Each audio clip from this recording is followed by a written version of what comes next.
Hi guys! In this video, we will talk about what's really in Antarctica's mysterious bloodfalls. So make sure to watch the full video. Bloodfalls, named for its ruddy color, is not in fact a gush of blood from some unseen wound. The color was initially chalked up to red algae, but a study in the Journal of Glaciology has uncovered its true origin using radar to scan the layers of ice from which the river pours. Glacier in Antarctica's McMurdo Dry Valleys. When geologists first discovered the frozen waterfall in 1911, they thought the red color came from algae, but its true nature turned out to be much more spectacular. Roughly 2 million years ago, the Taylor Glacier sealed beneath it a small body of water which contained an ancient community of microbes. Trapped below a thick layer of ice, they have remained there ever since, isolated inside a natural time capsule, evolving independently of the rest of the living world. These microbes exist in a place with no light or free oxygen and little heat, and are essentially the definition of primordial ooze. The trapped lake has very high salinity and is rich in iron, which gives the waterfall its red color.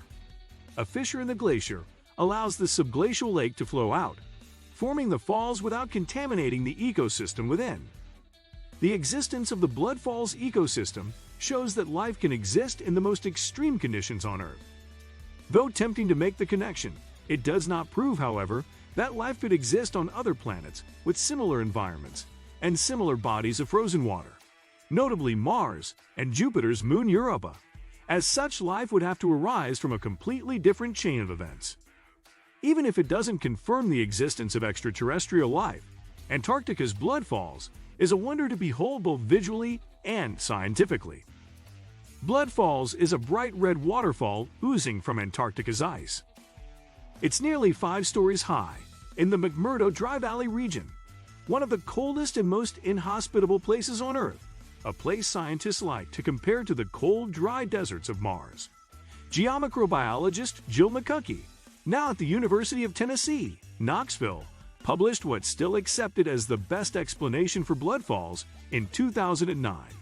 The tests of her team showed that Bloodfalls waters contained almost no oxygen and hosted a community of at least 17 different types of microorganisms, thought to be flowing from a lake trapped beneath the ice for some 2 million years. Now McCuckey's work in this area confirms zones of liquid briny water hundreds of meters below Bloodfalls. This groundwater network appears to harbor a hidden ecosystem of microbial life, prompting scientists to wonder whether a similar ecosystem could exist on Mars. Researchers suggested in the past that a deep salty groundwater system might lie beneath the dry valleys, known for decades to have its own permafrost and above-ground network of small frozen lakes. McCuckey and her colleagues partnered with SkyTM, a Denmark-based airborne geophysical survey company. They used a helicopter to fly a giant transmitter loop over the dry valleys. The loop induced an electrical current in the ground. Then the scientists measured the resistance to the current as far as 350 meters, over 1,000 feet, below the surface. In this way, the researchers identified 2 distinct zones where there may be concentrated brines, salt water, below Antarctica's ice. The scientists say this hidden groundwater might create subsurface links between glaciers, lakes, and possibly even McMurdo Sound, part of the ocean around Antarctica, into which the ice of the dry valleys continually flows. The zones of underground water appear to stretch from the Antarctica's coast to at least 7.5 miles, 12 kilometers, inland. The water is thought to be twice as salty as seawater. One of the world's most extreme deserts might be the last place one would expect to find a waterfall. But in Antarctica's McMurdo Dry Valley, a 5-story fall pours slowly out of the Taylor Glacier into Lake Bonny. And it's not just the idea of a waterfall in the frozen world of Antarctica that is strange. The waterfall is bright red, like blood running from a cut in the glacier. If you're squeamish, don't worry. It's not blood that lends Bloodfalls its unique crimson hue. 5 million years ago, sea levels rose, flooding East Antarctica and forming a salty lake. Millions of years later, glaciers formed on top of the lake, cutting it off from the rest of the continent. meaning that the water in Bloodfalls is something of an aqueous time capsule, preserved 400 meters underground. As the glaciers on top of the lake began to freeze, the water below became even saltier.